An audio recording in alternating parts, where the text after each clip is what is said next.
लानत है, अगर मैं अपने कमज़ोर वर्ग की बात सदन में नहीं रख सकती तो मुझे सदन में रहने का अधिकार नहीं है। जुलाई 2017 में मायावती ने ये बोलते हुए राज्यसभा से इस्तीफा दे दिया था। वो सहारनपुर हिंसा पर बोल रही थी। मायावती देश की पहली दलित महिला मुख्यमंत्री हैं। देश की सबसे बड़ी दलित नेताओं में उनकी गिनती को कोई नकार नहीं सकता। बसपा एक राष्ट्रीय पार्टी है। देश के कई राज्यों में इसके विधायक चुने जाते हैं, लेकिन सभी राज्यों के विधानसभा चुनावों में बीएसपी का एक ही चेहरा होता है, बहन मायावती। बीएसपी की राजनीति कैसे बदल रही है, ये ऊपर के मायावती के 2 बयानों से समझा जा सकता है। दिलचस्प तो यह है कि कई दफा मायावती चुनाव प्रचार करने भी नहीं जाती और उनके उम्मीदवार जीत जाते हैं। 2014, 2019 के आम चुनावों और 2017 के विधानसभा चुनाव में पार्टी की हार ने मायावती को सोचने के लिए मजबूर कर दिया है। 2022 में यूपी विधानसभा के चुनाव होने हैं। मायावती ने इसकी तैयारी भी शुरू कर दी है, लेकिन ये चुनाव उनके लिए अलग होने वाला है और शायद मुश्किल भी। जिस सोशल इंजीनियरिंग के दम पर 2017 में उन्हें सत्ता मिली थी, वो अब टूट चुकी है। इस बीच मायावती ने खुद कई तरह के प्रयोग किए, लेकिन सफलता से हमेशा दूर रही।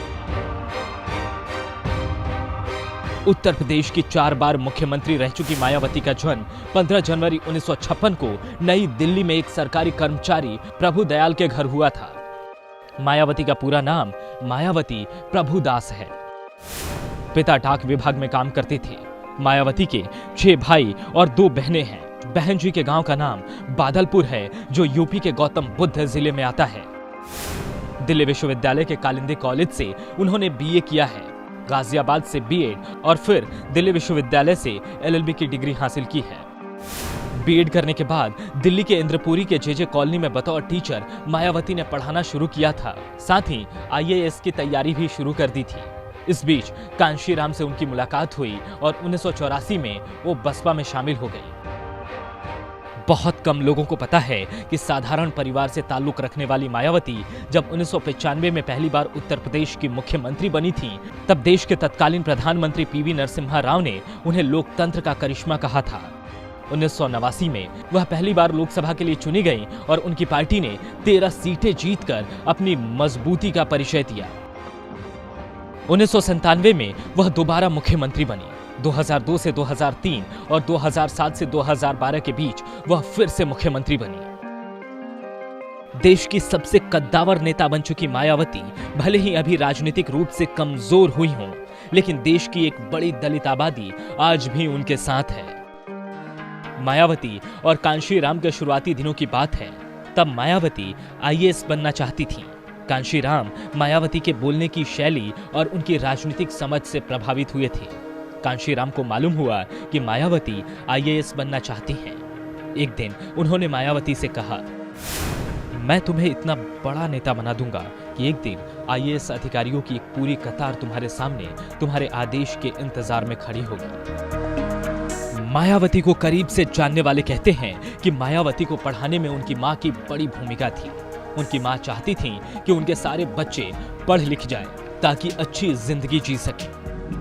मायावती के जेल जाने की कहानी बहुत कम लोगों को पता है। बहन जी के जेल जाने की कहानी बुलंदशहर से जुड़ी हुई है।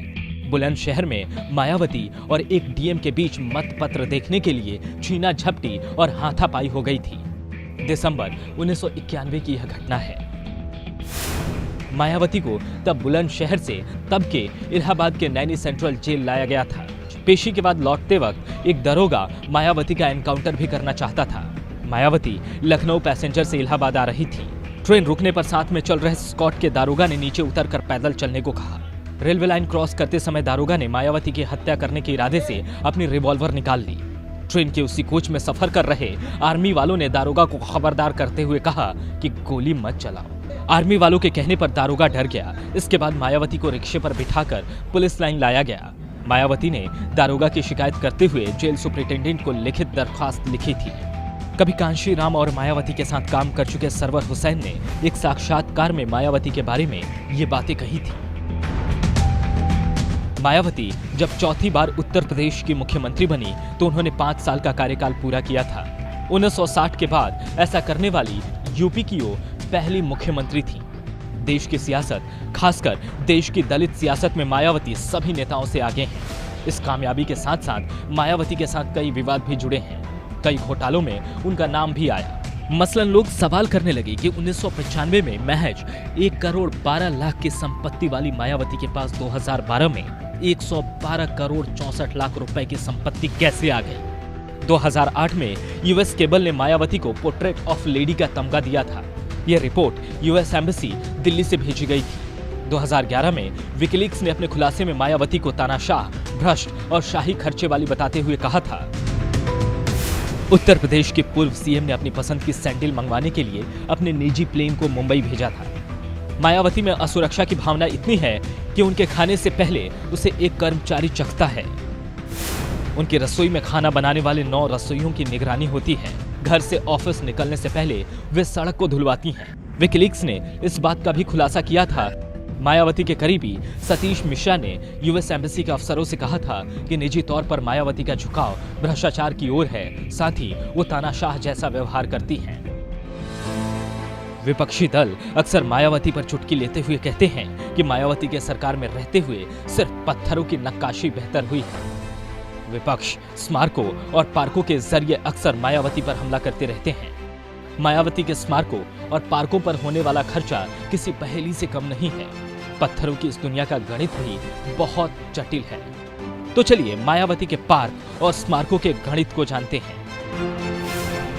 मायावती सरकार ने लखनऊ, नोएडा और बादलपुर गांव में बनाए गए स्मारकों के लिए लगभग 750 एकड़ बेशकीमती जमीन इस्तेमाल की और इन स्मारकों के निर्माण पर लगभग 6000 करोड़ रुपए खर्च किए गए। पहले से बनी पुरानी इमारतों को तोड़ने और मलबा हटाने का खर्च इनमें शामिल नहीं है। स्मारकों में इस्तेमाल हुई 750 एकड़ जमीन की कीमत 1.5 लाख करोड़ से ज्यादा बताई जाती है।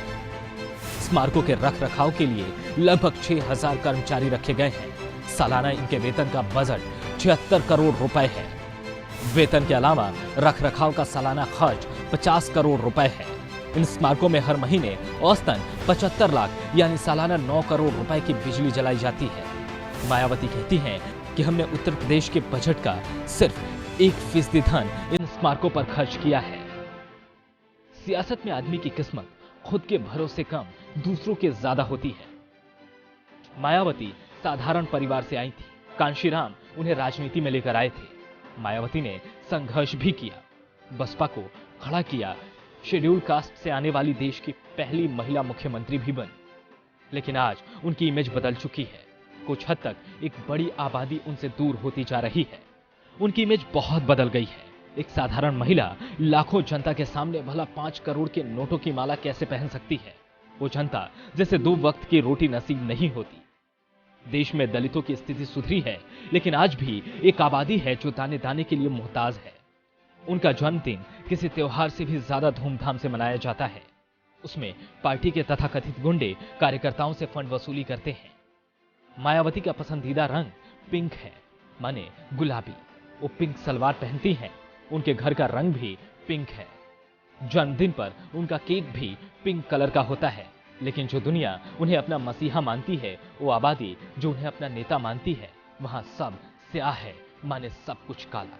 उनकी बस्तियां काली, बस्तियों के नाले काले और काले हैं लोगों के सपने। यूपी में 2022 का विधानसभा चुनाव होना है। मायावती अगर इस बार इस गुलाबी दुनिया से नहीं निकली तो महज दलितों की तथाकथित नेता होकर रह जाएंगी।